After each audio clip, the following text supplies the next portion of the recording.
really in Amazon advertising, your products are your creatives. So again, having a good product, good listing is really a prerequisite to running good ads, but it still has this very interesting, almost creative element because you have to think outside the box. It's like, okay, this didn't work, but then you're still reading data. So it's this beautiful marriage of really, a lot of math, a lot of science, but then there's still this enough twinge of creative aspects to it that I just found I really enjoy it.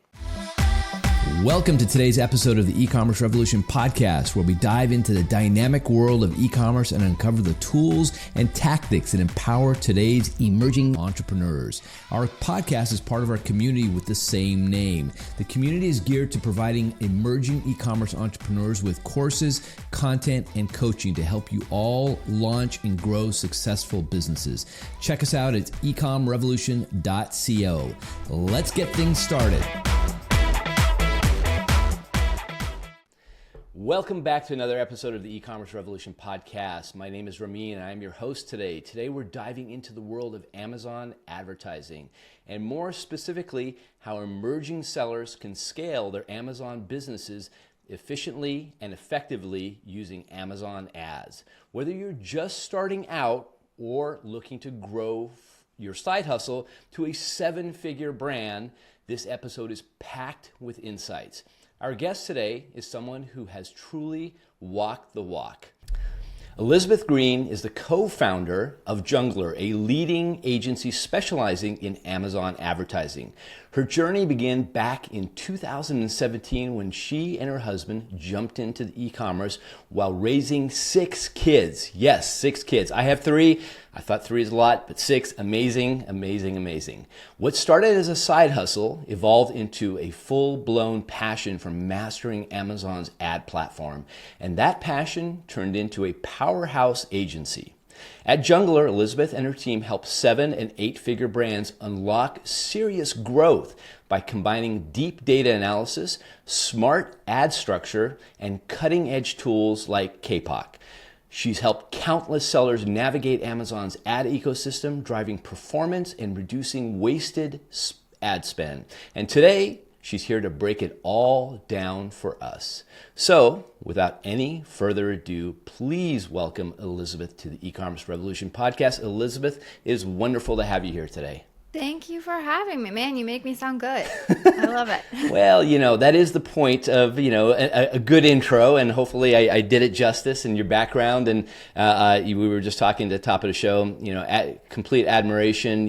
Having kids and running a business is absolutely a challenge, but a wonderful challenge. And I jokingly said, my kids, either they will become entrepreneurs or they will see what entrepreneur life can sometimes be. It's a little messy, entrepreneurship. Yeah, and maybe they steer clear of it. So what is your take on that? And, do you expose your kids to the world of entrepreneurship? Do they get to see you guys in action? They are completely exposed. They see it all.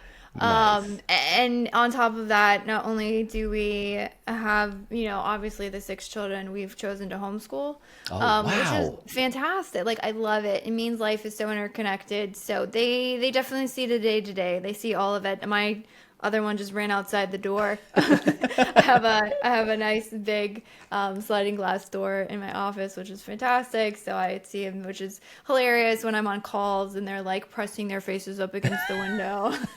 And I have to sit there trying to hold a straight face. I love it. It's fantastic. Well, I get that too. And my kids, I love it when they come home from school and sometimes they'll wave at me and they can see, if I engage, if I'm not on a call, they'll come in. And sometimes when I'm on a call, they'll come in too. And they'll want to say hello to whoever's on the other end, even if they don't know that person, which I think is so sweet. And I think it's great when we can expose our children to, our world and lives. And your homeschooling, absolutely amazing. So that is fantastic. Well, do me a favor and take us back to 2017. What got you and your husband, first of all, selling on Amazon? I assume it all started with, just being exposed to the platform. And what drew you personally into the world of the advertising side of Amazon's platform? Yeah, that's a good question. So what drove us into Amazon selling in general is back, how many kids we have at that point. Gosh, I don't even remember. It's been a journey. But we always were homeschooling and I was staying at home with the kids, which I loved. And then when we were first married, my husband's family is very entrepreneurial. Like Wow. they've owned like a bajillion different businesses from like car lots. I think his parents had like a pet shop at one point Wow. and like ran a paintball field when we got married. I mean, like spans the gamut of I love it. things. I love it. But the one thing in common thread is like they were all like their own businesses. Nice. So for them, kind of getting into, starting up a business, it's the kind of one that you draw the business plan on the back of a napkin. And it's like, for me, I'm like, oh my Yeah. gosh, like, what do you even do? And they're like, I don't know, we've done this before. It's not a big thing. And so when we were first married, the business in which they had, it was very much like interconnected. Like me and my husband worked together. They ran a paintball field, so like I could help, and like the kids were around. It was fantastic. Well, back in 2017, it was still a family business, but my husband was working. I don't remember if it was a car lot or they were selling sheds or it was general contracting. One of those where he was like basically he had to go outside the home, go out to job site, do whatever, which is totally fine and totally normal. But I was like, man, I miss the days of like us all being together and like I'm here, the kids are here, you're not here. I miss it. And so that was really what it was born out of, because like there's this fantastic world called the internet and there's this fantastic thing called making money online, and you go and you Google and you look at YouTube and say make money online. Oh my gosh, it's almost overwhelming, the opportunity. And I Yeah. think any of them can work and do work if you put time and effort into it. Obviously, some are harder than others. Some require more startup capital than others. But that, of course, led us down the rabbit hole. And one of the things we landed on was selling on Amazon. So part of started selling on Amazon, there's this thing called retail arbitrage, which is essentially like you go into stores, you find things and you purchase them for less, and you go and try and sell them for more, which is still people making a very viable business just doing that. Like there's, again, a wealth of opportunities.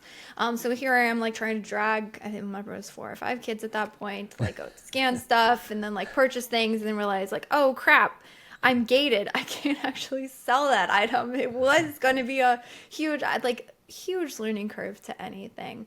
And then I was like, all right, this is a little bit much, because retail arbitrage, you have to continuously, Yeah. You replenish keep have to things. keep going, right? You gotta It's a keep constant. going. The hamster wheel, honestly, the hamster wheel does never stops in any business whatsoever. But Right. definitely that one, it's a very like manual hamster wheel.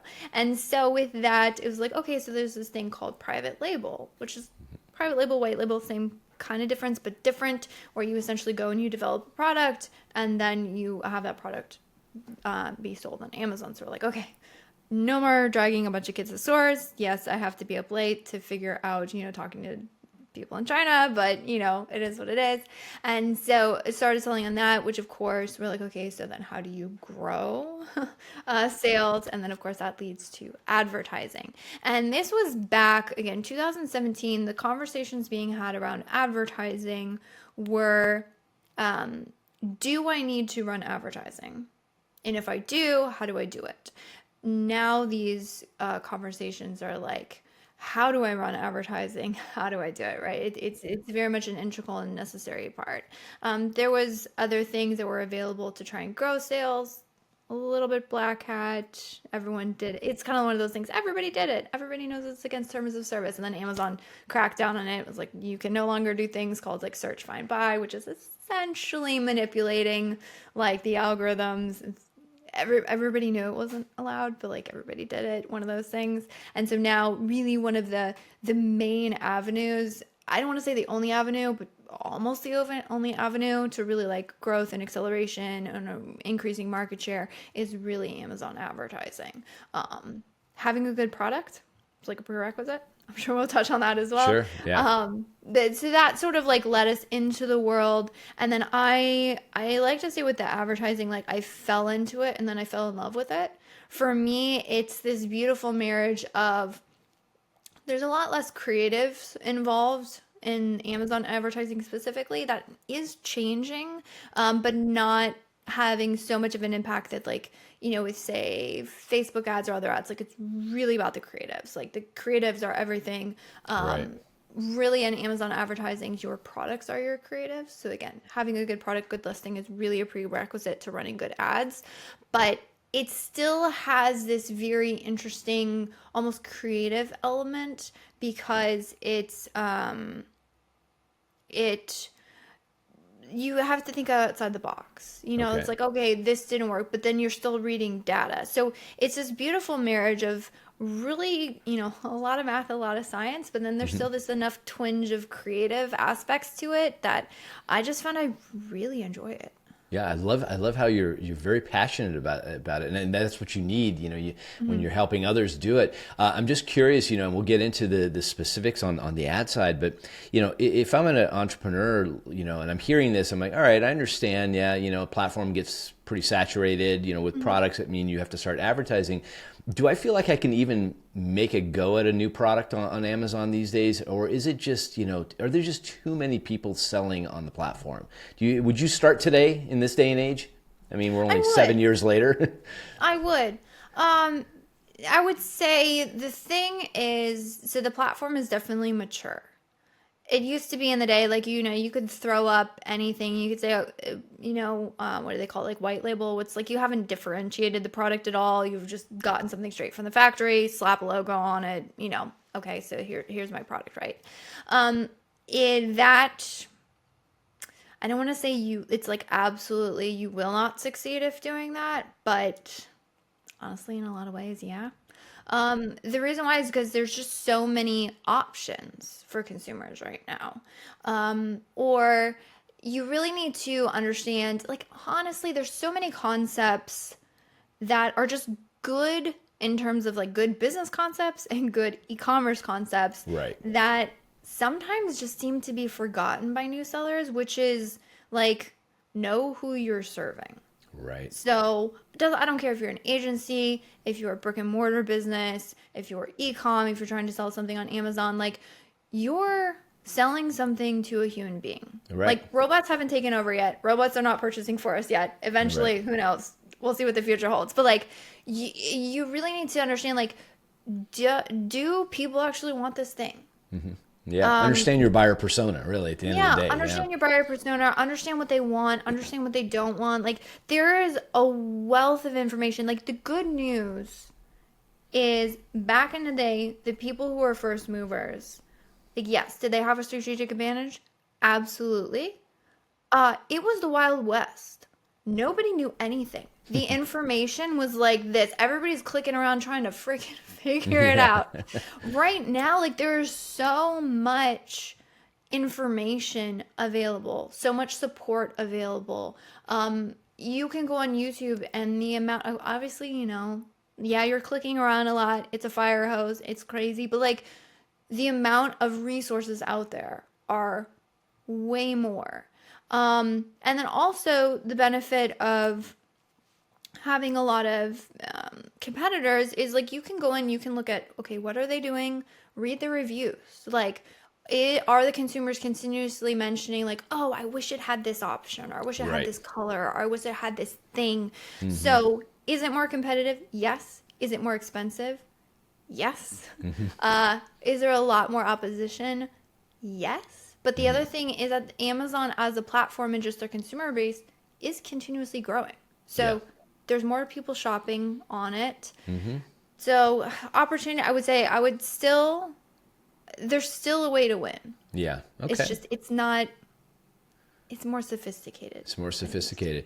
Well, that's where you guys come in, and that's where Yeah. the need for ads and getting on the platform and just putting a product up there is not going to, it's not build it and they will not come, as we mentioned earlier. It's Yeah. before we started recording, it is a lot of that just in e-commerce in general, and probably a lot of that on Amazon. So now getting to the ads, so somebody who's new, and they're looking, all right, I've got my product lined up. I know I need to do advertising. I've heard about the different things, but can you walk us through the different types? There's sponsored products, sponsored brands, sponsored display. Which do you do them all, or do you pick Yes. one and start with? You do them all. Wow. Okay. So as you know, I'll give you some good news.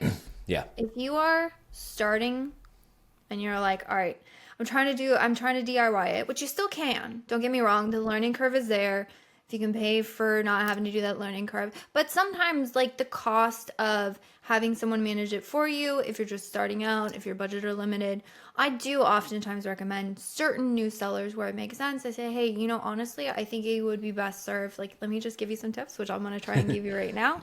And then, hey, call me in a couple months when, you know, you're drowning in it and you're like, okay, I'm ready to hire.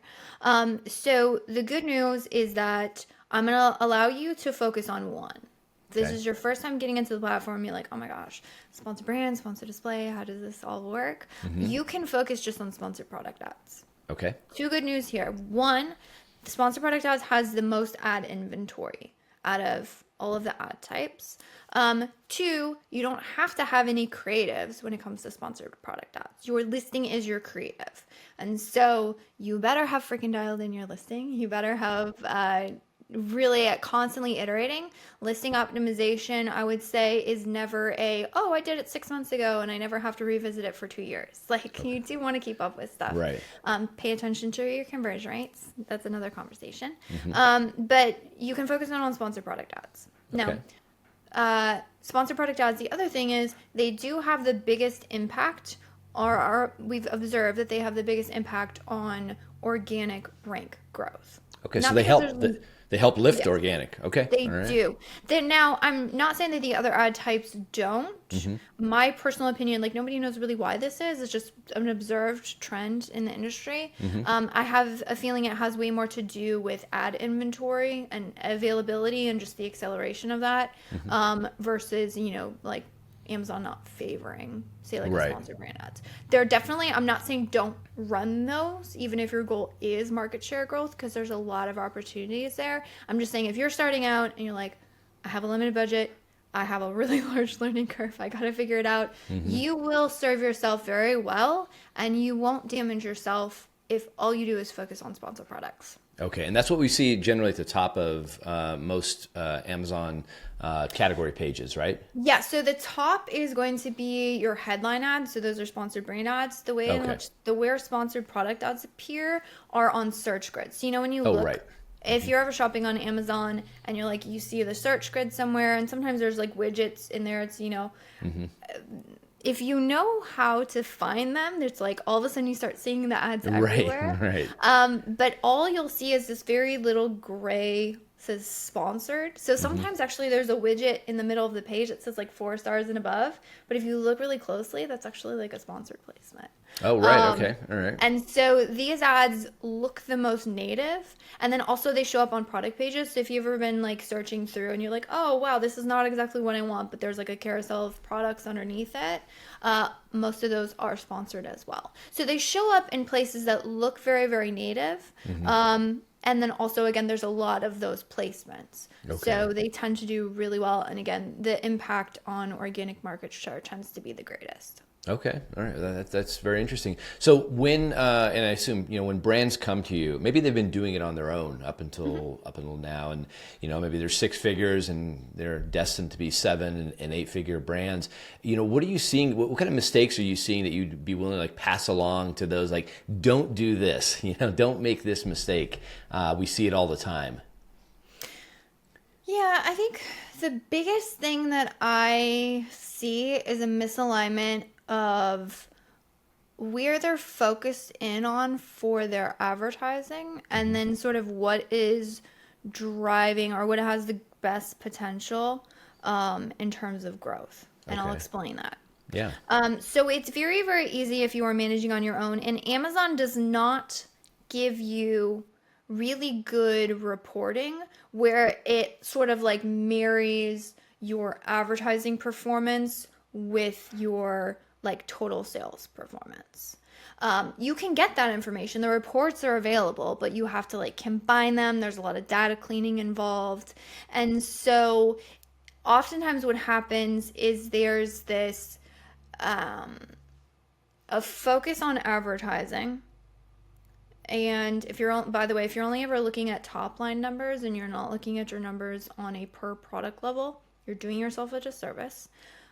it's really, again, I get that it's difficult to like clean that data and get that information. I can tell you how to do it. Like you can pull the reports yourself, but oftentimes there's this looking at like, okay, so I have this much in total sales, or, you know, this is my ad spend. And so, okay, I really want to grow. And then, so then there's this going down and looking into the ad console and saying, okay, so here is a campaign that I'm seeing really great sales for, and I'm seeing like a fantastic ROAS, or, you know, an Amazon centric number would be something like advertising cost to sale area. It's like, oh, the performance is really good. This is driving a lot of sales. So therefore it makes totally logical sense. And I'm going to say, put more budget allocations to this. Or, oh, wait, there's this particular campaign that I'm not seeing as good return. The ROAS is a little bit lower. So like, let me pull back and lower the budgets. Well, what happens when that campaign that you just put a lot of budget towards was on one of your products? So maybe that campaign is doing really well, but what if you're overspending on all of the campaigns for that specific product? You've actually made your overall profits on that product worse, even though the ads technically would look better. Overall, like business perspective, it's not gonna be that great. What happens when that one campaign that you've decreased, because again, ROAS on that one specific campaign doesn't make sense.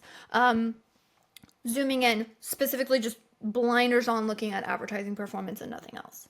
But I just told you that ads can impact organic market share. We can talk about the logistics of that. I think that might be helpful. But what happens if that one campaign that I decrease is actually one of the campaigns where the ROAS is lower because I'm being more aggressive because it's driving market share, and that was on a product that has been struggling for sales, and I'm needing to push for market share growth because I'm over reliant on ads to drive growth because I lack organic ranking. Well, then I just hurt those objectives because blinders on, all I'm doing is looking at ads. Yeah. And so where I find that I think the biggest struggle is, especially in large catalogs. Like as you grow, if you have one product, right, it's a 1-to-1. Like whatever I do in ads, like it's really easy to piece out. You launch 2 products, it's a little bit more messy. Maybe your naming conventions aren't as good. It's like really hard to dig into that information. 3 products, that's getting rough. What happens when you have 5, 10? I mean, we deal with clothing brands. So like there's 50,000 SKUs. Wow. Like, but that's really, really hard, right? Like constant moving objectives. And so really what you want to do is find alignment between what I'm doing in ad strategy and then how all of those campaigns that are for those specific products, how are they driving overall performance? So do I need to pull back for profitability? Okay. When I need to pull back for profitability, that doesn't necessarily mean I need to go into my ads account and like just obliterate every single campaign that's above a certain ROAS. It's like, okay, so what are the campaigns for this one specific product that is this one specifically is struggling? Okay, how do I make sure that I'm not affecting market share too much and pulling back in the places I need to? And it's really strategic deep dive into what is happening on a product level and then how is that feeding into overall account and say business objectives. Okay. So when you guys get a hold of it then and you see this, what is first of all, how long does it take to get it to where you would consider healthy? And what does ultimately healthy look like in its simplest form, I guess, when you first get in there? That is a fantastic question. I would say timelines depends on how bad it is. So the easiest one to do would be, okay, say there is an account that has been overly focused on branded terms and they really want to push market share, but then like all of our ads have gone into branded spend. And let's say they have a strong enough branded presence that we don't need to have as much branded spend. And let's also say that their conversion rates are strong enough that they can compete on non-branded terms. There will be those accounts where it's like, it's all branded because honestly, their conversion on non-branded sucks and there's only so much you can do. But like in that perfect storm of like, oh, this is a really obvious place that we can pull back on, but we're not necessarily going to hurt total sales velocity because again, they're strong in its branded terms. I can immediately cut that ad spend and probably correct that. I don't want to say overnight, but like it's pretty quickly. Okay. Versus an account that I get into and I say, okay, our problem is that we're over reliant on ads to drive sales, so a lack of organic market share. And Yeah, conversion rates I think are strong enough that we can compete, but we're really going to have to run some tests to figure out where we can convert in the market and where we can snag more organic market share. That one's going to take a little bit longer because the Okay. task is a little bit harder. And so it really, really depends. And I would say healthy account is an account where you have the ad structure that you need to be able to at least start pushing on what needs to happen for that account health. So an example would be, say that other account, or that second example, we're like, oh, we need to figure out what we need to push on market share. So if I go in and I say, oh, well, actually, all we've been doing is you have these key terms that we're not converting as high on. And so we've been overspending in a place that we just can't, we don't have the conversion rates needed to gain the market share. But actually, in your current ad structure, there's this campaign which has these key terms which we do have potential to grow on. And look, the ad structure is already in a place. I can immediately flip that switch and just start pushing more budget here and dialing it back here. Like that's going to be really, really quick because the structure is already there. But if I lack that structure and I say, okay, this one's not working, but like there's nothing else in this ad structure. Now I got to build it. Now I got to test it. And so that takes a little bit longer. So I would think the good account structure is one where you have the structure in place to be able to make those strategic moves, because then the moves can be made very quickly. It's when you have to build out that structure that takes a while because you want to be strategic. I mean, like I could build you those campaigns, say we can get them up within a week. Like a lot of times we get up stuff like really, really fast. But the problem is that for every new campaign you add, you're introducing test spend. And test spend, it's like we're not obviously we're running the best tests we possibly can. It's Mm-hmm. based on data, all the asterisks, but like there's no certainty as to how that's going to perform. And so if you just keep adding test after test after test, Right. like all the test spend stacks up, and then the return on it, some is good, some is bad, and you can end up just really screwing up profitability on the account if you're not running them strategically. How much do you allocate towards test spend usually? Depends on Is the it account. okay? I don't know, 10, maybe 20% Okay. or so. The easiest way to do it, actually, simplest way to do it, is to take a look at your current performance and say, okay, I'm okay with allocating, I don't know, 15% of my total sales Right. towards my ad spend. Okay, right now I'm only allocating 12% of my total sales towards ad spend. I got an extra 2%, I don't want to say play with, but like an extra 2% to do. So it's essentially what you would want to do is look at your current account, see what kind of wiggle room you have. Like if I added in this ad spend and got zero return, Mm-hmm. what effect is that going to have on my account? And then you can just backtrack Mm-hmm. that.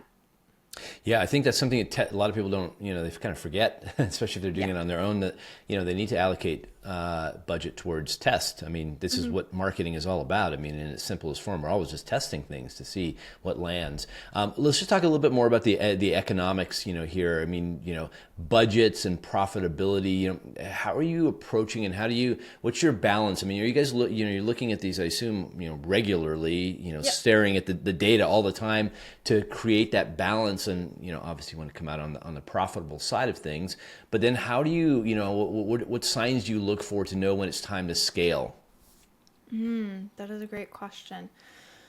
All right, so there's three numbers that you want to maintain balance on. Okay.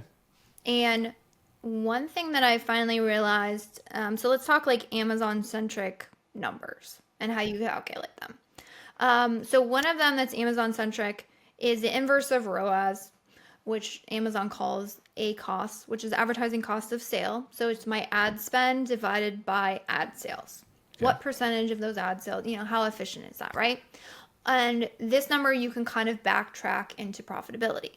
So I would say, all right, I have a 40% margin on this product. I know if my my ACoS is 40%, I'm not even on my marketing dollars. Of course, we would want to have organic sales, which you can offset that, but you say, hey, at least I know at 40%, I'm net even on what's often referred to as like break even ACoS. People get super confused. They're like, what's break even ACoS? It's just what's your profit margin. Before you spend on ads, what's your profit margin? That's your break-even ACoS, right? So I'm below it, fantastic. I'm profitable on my ad sales. I'm above it. Not so great. I'm not profitable. The problem of really dying land and blinder focus on this number, similar to how I was saying like blinder focus before of like, I'm making these optimizations specifically for ROAS or specifically for ACoS, and it's like hurting other objectives, is one of the major key pointers of optimizing this is like bid optimization. How much am I willing to pay? Because your ACoS is determined by three things. One, your sale price. How much do I make when I convert? My conversion rates. How many clicks on average does it take me to convert? Those two things, not really much you can do from an advertising strategy perspective. I mean, conversion rates, I can like pick targets that convert better, but I can't like say take one target and be like, I'm going to make this target convert better, because it's like a consumer thing, right? And now the other thing, which you can control from advertising, is the cost per click. So I can control that by adjusting my bid. How much am I willing to pay? My problem lies is that Amazon advertising is a auction. So if I put in 50 cents and my competitors are paying $2, Amazon's like, hey, thank you very much. I'm going to take $2. I don't really think I'm going to give you much impressions for 50 cents. So therein lies the problem. If it's a competitive market, higher bids, you need those bids to generate impressions. You can put whatever bid you want. I mean, like the lowest bid you can put is 2 cents. Feel free to try and put in 2 cents, but I don't think you'll get impressions for that. Right, again, right. It's an auction. So then like, oftentimes I was like banging my head against the wall. I'm like, all right, what's a girl to do? If all I can do is adjust bid and I go too low, I completely screw up all impressions, which screws up my sales momentum, which makes me lose organic ranking share. There's only so much I can do. So what else can I do? What's my game plan? And so there's this other number, which people lovingly refer to as TACoS, or total ACoS, or total advertising cost of share. How you calculate this number is you take your ad spend and you divide it by your total sales. So then it's like, what percentage of my total sales is my marketing budget, basically, right? Here you also can backtrack into profitability. My overall profits on my products before any advertising is 40%. Okay, if I'm running at, let's just make it even, you probably wouldn't want to run at 20%. Let's say, okay, it's 20%, then like, I have that extra 20% of profitability left over, right? So that can help you balance it, because there is a very real scenario in which maybe I'm not profitable on my ad dollars, but I am profitable on my account overall, and I need to maintain those higher costs per clicks to be able to drive market share. And so, but as long as the other number, total ACoS, is balancing out, at least I'm still profitable, right? Because at the end of the day, we still want to make money as a business. Right. Can't run at a loss forever. But I told you there's 3 numbers. So one's ACoS, one's total ACoS. The third one, because I was trying to figure out like, how does one balance those two things? And when can I afford to get ACoS to be higher? Because I'm like, there's only so much wiggle room I have in cost per click, but I still need to make sure a profit. What is the thing that balances these two? And I found it. I was banging my head against the wall and I found it. It's called, refer to it as your ad sale percentage. So it's what percentage of my total sales is coming from advertising. And how you do this, you take your ad sales, you divide it by your total sales. And what we found is roughly, it depends on the product, but if you are in a pretty decent place, somewhere between 50 to 40% of your total sales are probably coming from advertising at this point. If you're being super aggressive, you might get up to 60%. Above 60%, I start to get a little worried. If you have really good brand recognition, which means like you have people just actively searching for you, you can get away with like maybe even 25 or 30% at this point. But that gives me a balance. So what you can do is you can actually use this to forecast, because if you take your ad sale percentage and your ACoS and you multiply them together, you actually get your total ACoS number. So because of that dynamic, what you can do is say, okay, if I can't get any lower, like I really can't drive my cost per clicks down anymore. As soon as I do, my market is super sensitive. I'm just going to lose all market share. Then you can just say, okay, so what does my ad sale percentage need to be? What does my organic positions need to be able to offset this loss in the marketing, because I need to make sure I make net profits overall. So you can basically backcheck that number and say, okay, if I wanted to have a 12% total ACoS number, and I know that I have this kind of ACoS and I can't change it. What does this number need to be? And then just take a look at that number. So if I'm at 60% ad sale percentage right now, which means there's wiggle room to improve on marketing. And I do that calculation and say, oh, I need to be at like 52% to make that number work. Oh, fantastic. I can do that. If I do that calculation, I'm like, oh crap, I need to be at 25% to make that work. Okay, that's a little bit harder. So it's like, it's looking at these three things almost like as barometers or gauges, and then just seeing the interactions between sort of that triangle. And just saying, okay, like, what's my game plan? Is it that I need to get more efficient in my marketing? Have I gotten so efficient that like I've hurt market share?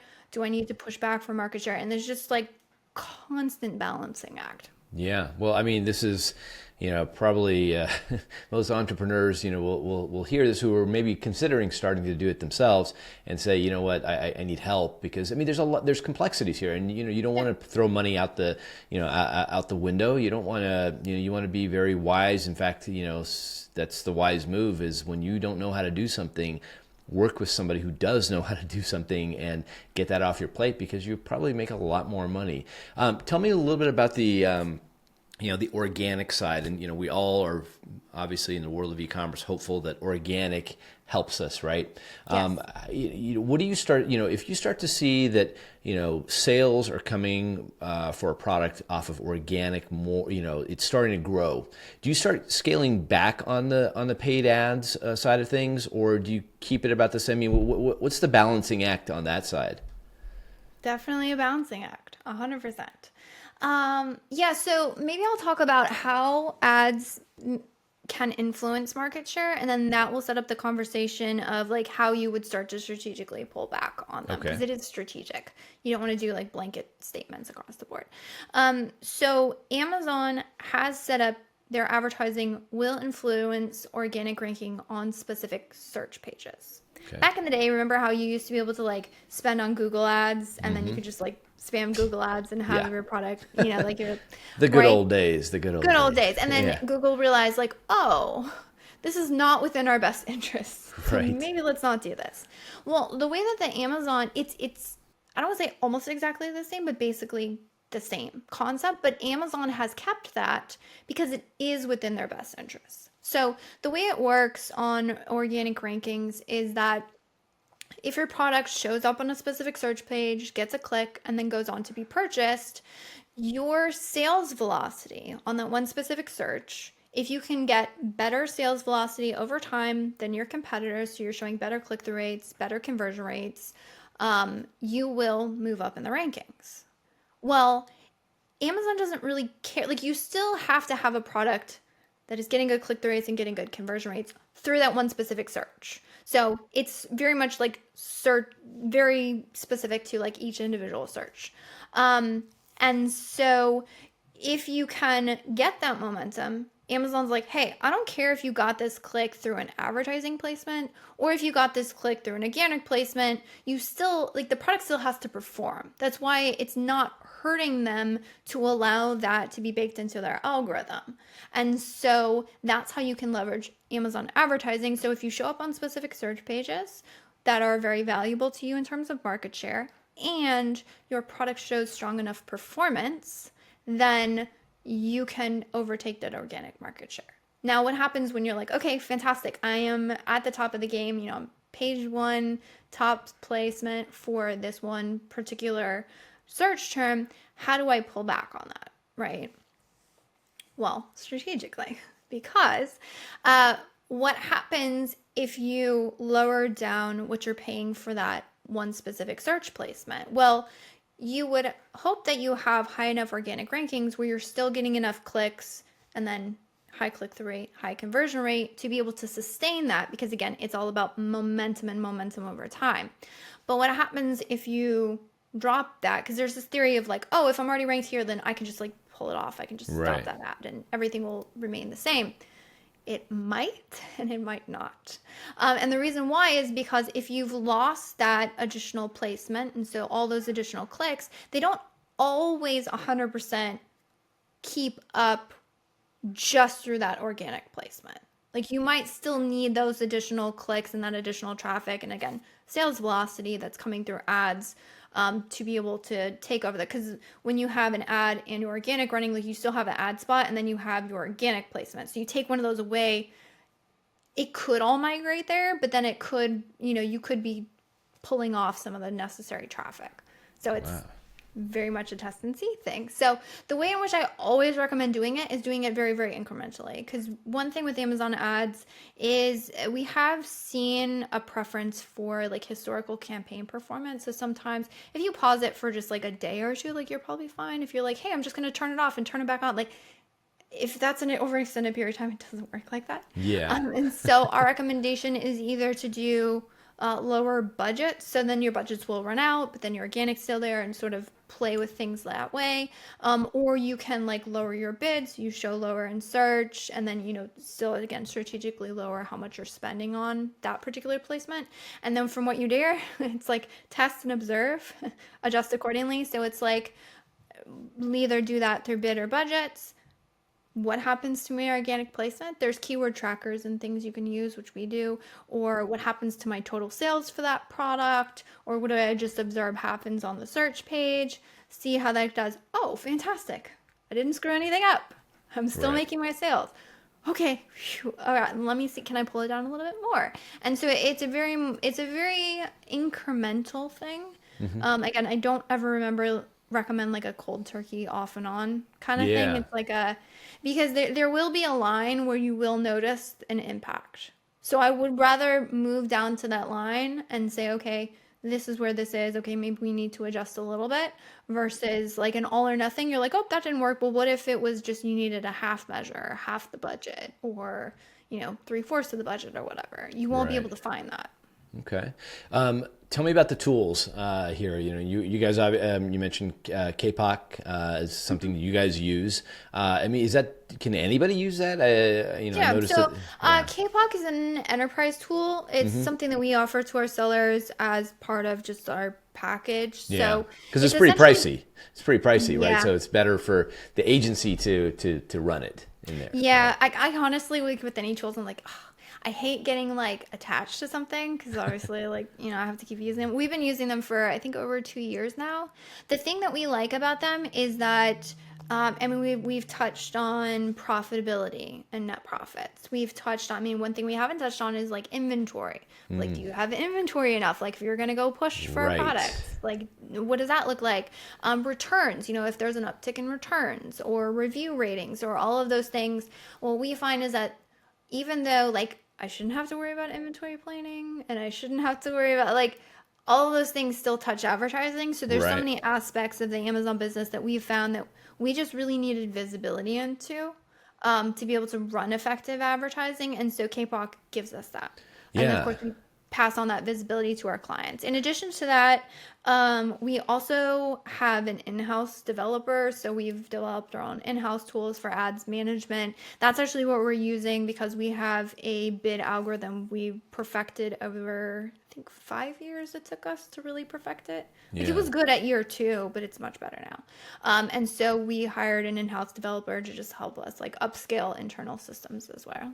That's great. Well, that's very interesting. You brought up inventory.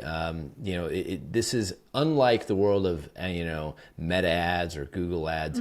These are these other elements that have to be taken into account. Your inventory, your reviews, as you mentioned. I mean, these are if it wasn't already complex, you're now adding multiple layers on top of it. So I love the fact that you can, through Kapoq, you can at least see and have eyes on those elements. What would you the seller obviously is responsible for making sure that they have inventory. The platform, and I guess the product being good or bad is going to help with the review side of things. But when you see something, on inventory or reviews, do you point it out to the client and say, hey, you're always running pretty tight on the inventory. You might want to boost it up. We're trying to scale this. Yes, absolutely.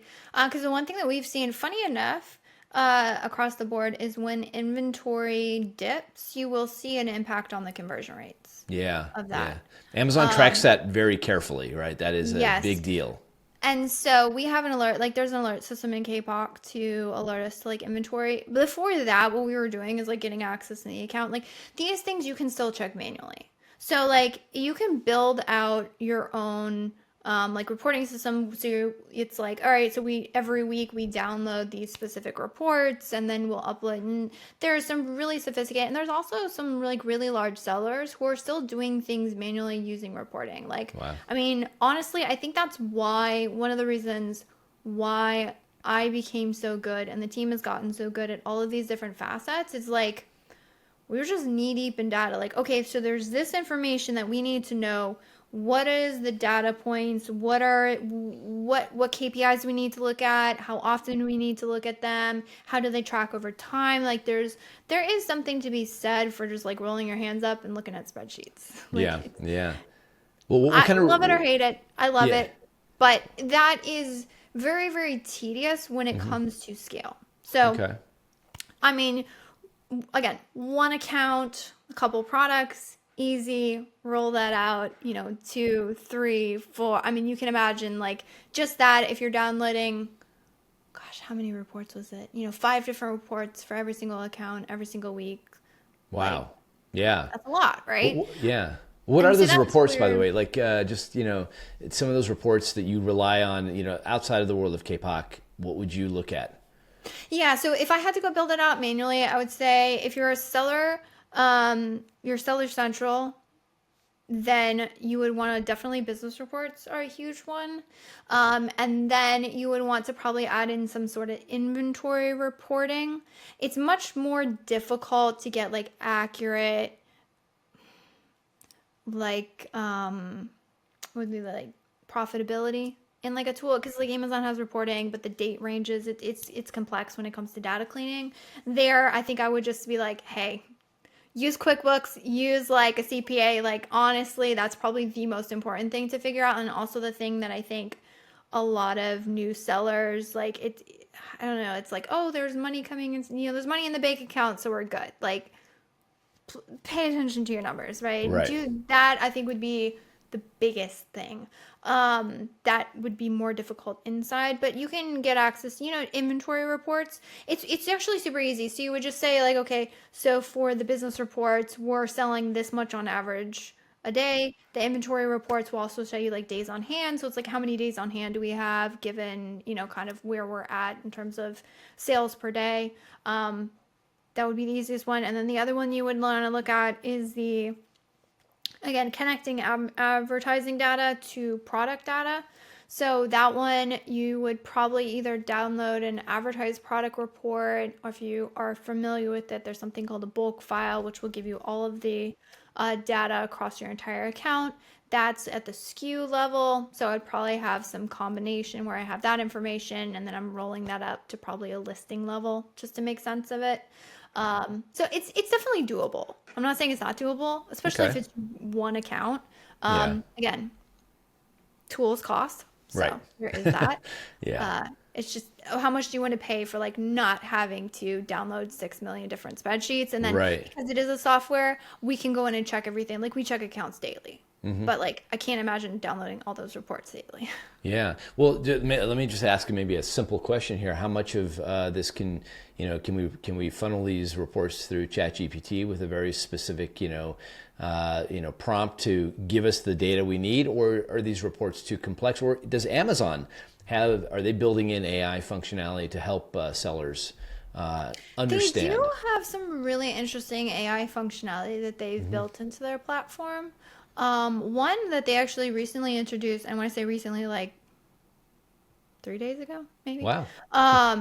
where you can go into the ad console and you can actually type in a prompt and it will like auto apply certain filters to help you find out information. So it's like, what are my sponsored brand ads that are not generating impressions, or Okay. like that kind of stuff. Like that's pretty cool. They also have much more insights in their business reports now. So to say like, oh, it will flag certain products that have seen like a downtick in say traffic or sales, or an uptick in traffic and sales. So there is a lot of things being pulled out that I'm really excited to see what the future holds. And no, these reports wouldn't be so complex that like you couldn't ask ChatGPT about it. My personal recommendation would be to build it out a little bit more manually. Again, you can use this with copy and paste downloads and spreadsheet formulas. Totally Okay. doable. Okay. That will help you just get a really good understanding of like what data points connect. How do I clean this data? And like you will gain so much insights by doing that. And then from there, if you want to add in an AI component or something, you could totally do that. That's great. That's great. Well, okay, so we've talked a lot. I mean, there are definitely complexities here to this. This is not a jump in, situation. And maybe if you have one product, you can, start to navigate those waters. But at some point, if you're looking to really build a strong business in the world of Amazon, you're looking for help. You're looking for a company like Jungler to come in and really revamp things and put them on the right path. But before I do that as a seller, if I hear all of this today and I'm like, whoa, wow, there's data that I got to worry about. There's ad options, my inventory, holy moly, all this. What's one simple step you can think of, that would take, somebody could take this week just to move forward with some more confidence? Honestly, I would say your time would be spent well knowing your numbers.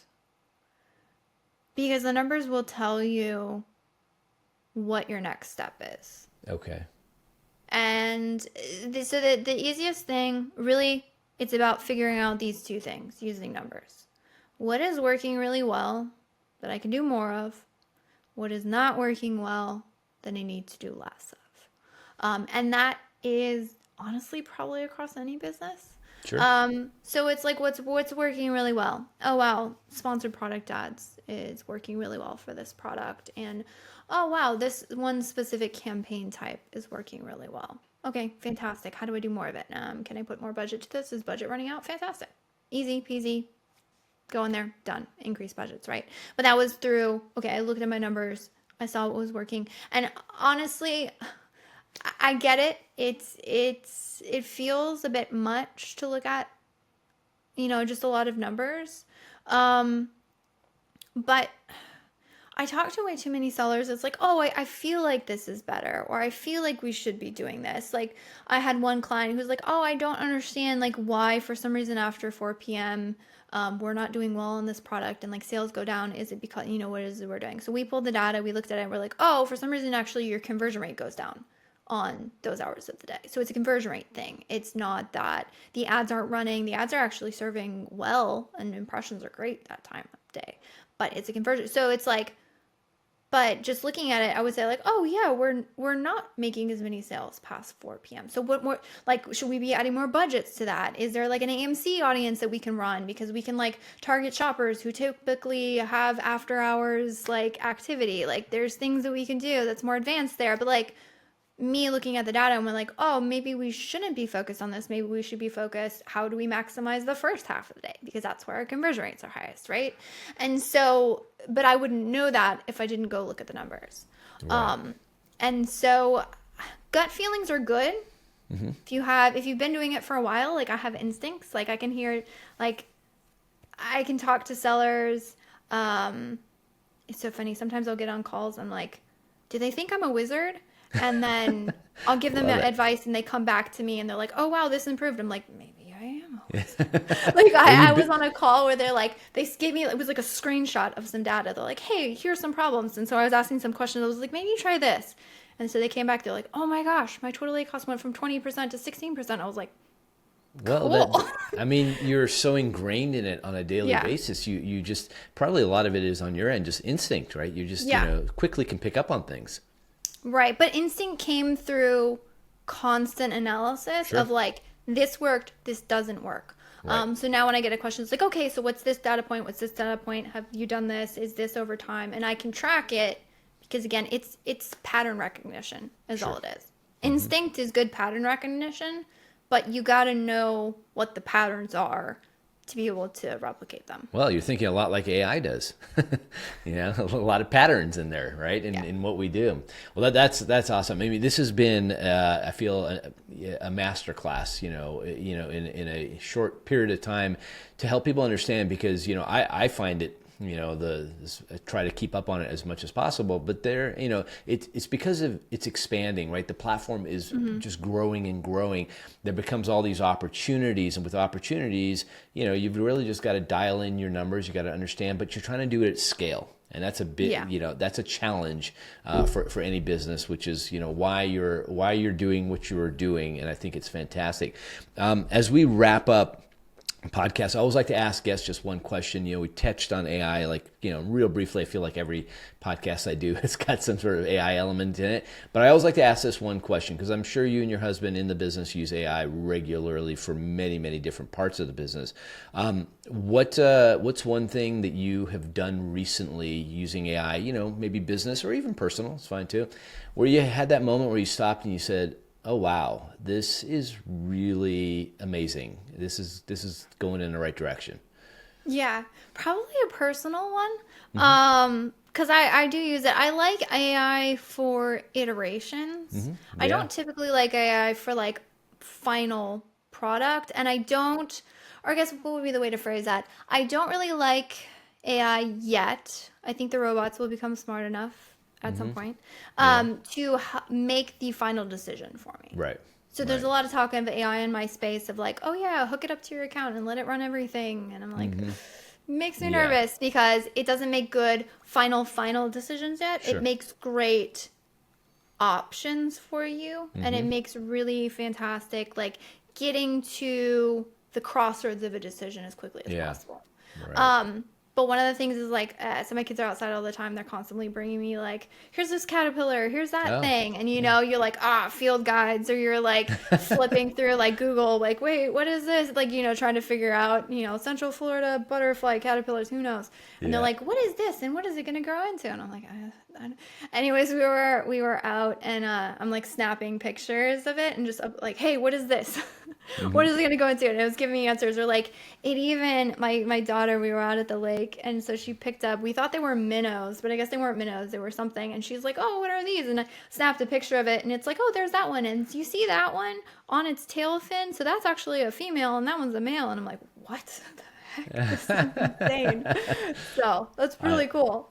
I love it. Well, the kids will think you're a wizard as well, and so this is great. Why, the old adage, why is the sky blue, mom or dad? Yeah. Well, now we know. We can, in 2 seconds, tell them why, and they're just going to get, wow, that's so amazing, so amazing. Well, Elizabeth, thank you very much for coming on and sharing. We are literally, I'm envisioning as this gets edited, we are going to have, stats and information and details and definitions probably rolling across the screen, because I think that's necessary for those who are maybe just getting started to really understand the terminology, before you get into it. Whether you're hiring somebody to help you or not, you should absolutely know the terminology of what you need to track before you get into anything. That is, I feel, a very, very important factor. So thank you very much for sharing all your insight. And tell us, just a moment to, tell us about Jungler, where can we find you, and how can people reach out to you? And you guys generally work with 7, 8 figure, but, if I'm just starting out, maybe what can I do? Who do I go to? Yeah, absolutely. So I'm happy to talk even if you're just starting out. Again, the reason why we don't take on startups as much is just because it doesn't make sense for you financially from a business perspective, not necessarily a stage perspective. Certain businesses are readier sooner rather than later. So I'm more than happy to have a conversation. If you do have an Amazon ads account, or you're thinking about starting up one and you're like, I don't really know, we do offer free audits. My goal of that is, of course, to audit your account. You'd be like, oh my gosh, that sounds amazing. I don't want to have to implement it. Please, yes, do it for me. Obviously, I promise not to hard sell you. At the very least, you'll get value from that. The place to reach out to us for that would be the website, which is jungler.com, JUNGLR.com. If you are just I need some help on Amazon ads, still head to the website. There's an Amazon Q&A. So I go live every single Thursday and answer Amazon advertising questions for an entire hour. It's fantastic. Wow. Okay. I love it. That's awesome. So if you're what was that data point? How does this work? How do I get access for this? You can absolutely go and we will we will put that out there because I think that's an amazing option for those, and especially, they track you for a while until, they feel like it's time to hand it over. I think that's fantastic that you do that. What a great service. Well, Elizabeth, thank you so much for coming on. I really appreciate it, and the fact that you guys are building a business, kids involved, and I think it's amazing. And I don't think apparently Amazon's not going anywhere anytime soon, so I think you're good. A fantastic platform. I mean, we all use it, personally, but so many sellers out there who need that help to understand how to navigate the advertising waters. So thank you again for coming on, and that brings us to to the end of another episode of the E-commerce Revolution podcast. Thank you very much for joining us today, everybody. Show notes, look up everything about Jungler, and find out how to grow with Amazon ads and how to understand them. So thank you very much.